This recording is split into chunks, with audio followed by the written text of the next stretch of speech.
Good evening and welcome back to the channel. Brozar here. I just wanted to go through Team Team Road to Glory. Just wanted to explain a little bit about it and give you some idea of what you need to do as a team here. Now, in this event, the whole team will use their card to do this event.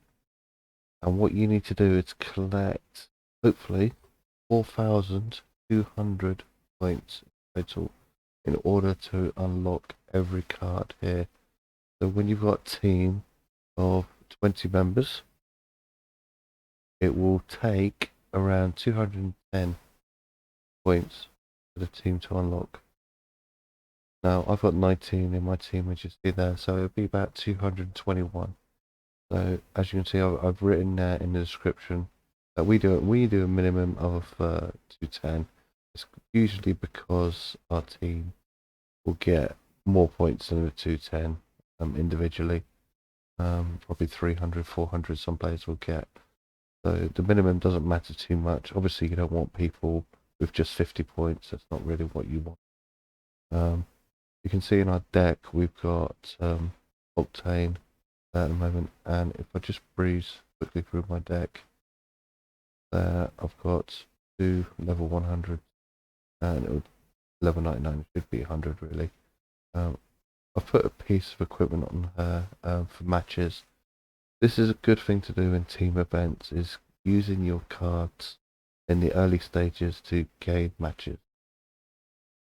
So if I look down the deck a little bit here, I'm seeing again a few people with equipment, a few solo cards here.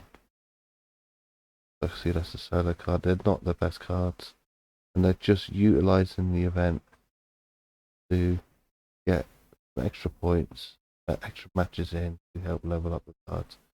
And Kevin Owens not in the top 8. So it's a good way of utilizing your team cards to get extra matches to pro them in the future. Obviously when you get further in, when you're starting to get like harder cards, say the last 2 cards, really you should have the maximum cards, your best cards in them, because this is where it starts to get tricky. Another thing you can look at is obviously when you click to play a match, it tells you your opponents that you face. Typically we would do a +5 points. This opponent here, as you can see by the tier on the left, is Royal Rumble. I could just push back on there and I can click play again, and the tier has changed. So if you ever get to a position where your team tier is lower than the person that you're fighting, you just can just re-roll and then should get a bit better luck on who you're going to play.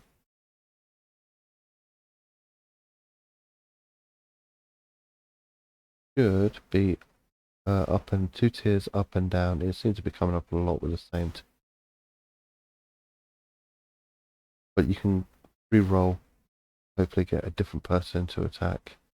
The other thing that you'll notice there, I'll go back, sorry, and there's a yellow bar across the bottom there, but it says teams are locked while actively participating in this event.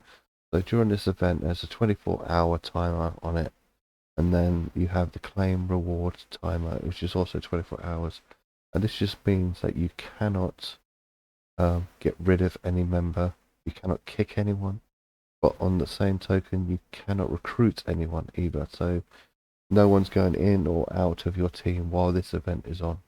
This is the same for the other team event as well. Now, one thing I do like to do during this event, as you can see my credits, 1,777, and you'll see in my videos that generally my credits build up. I don't use them for much. However, in this event I do use them. I don't bother with team point boost. There's just no point in doing that. It costs way too much, and you can't have that many people online at the same time. It's just impractical. But what I do is I like to get a times 12 just to get that extra boost in for the team. It's a good way of getting early cards in, getting a good foothold.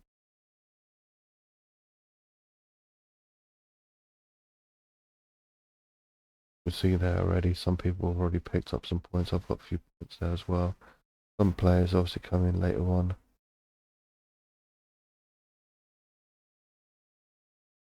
But yeah, the goal is simply